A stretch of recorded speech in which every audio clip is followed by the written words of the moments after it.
DEMU ট্রেনের কি নিদারুণ পরিণতি। স্বল্প দূরত্বের যাত্রীদের সেবা দেওয়ার নামে 2013-14 সালে 650 কোটি টাকায় কেনা হয় 20টি ডেমু, যার সবকটি এখন বিকল হয়ে পড়ে আছে।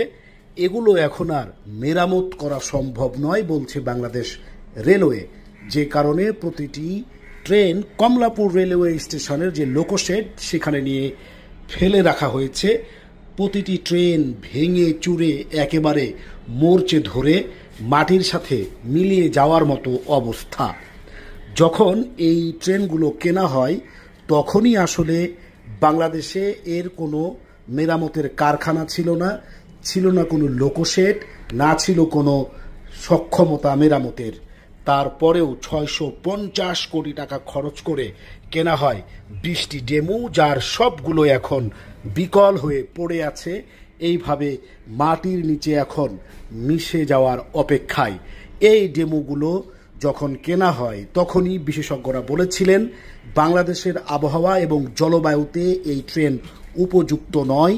উপরন্তু আমাদের দেশের যে মেকানিক সিস্টেম রেলের, সেটা দিয়ে আসলে তাকে মেরামত করাও সম্ভব নয়। এরপরেও কেনা হয়েছে কোনো ধরনের সমীক্ষা এবং পূর্ব পরিকল্পনা ছাড়াই, যে কারণে কেনার অল্প দিন থেকেই ডেমুগুলো একেবারে নিঃশেষ হতে শুরু করে। 20টি ডেমু এখন পড়ে আছে কমলাপুর লোকোশেডে।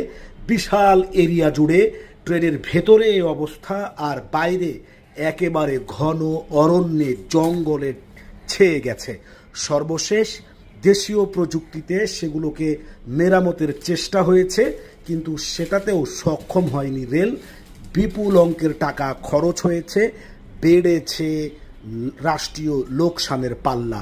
এরপরে বুয়েটের বিশেষজ্ঞ টিম দিয়ে সেটিকে আসলে পরীক্ষা নিরীক্ষা করা হয়েছে যে সেটি চলতে পারবে কিনা। সর্বশেষ বুয়েট জানিয়েছে সেটি আর চলার উপযুক্ত নয়। ফলে ডেমোগুলো এখন ভাঙারির দোকানে ভাঙারি হিসাবে বিক্রির সিদ্ধান্ত নিয়েছে রেল। কোনো ধরনের সমীক্ষা যাচাই ছাড়া যে 650 কোটি টাকা রাষ্ট্রীয় অপচয় করা হলো, এর দায় আসলে কে নেবে?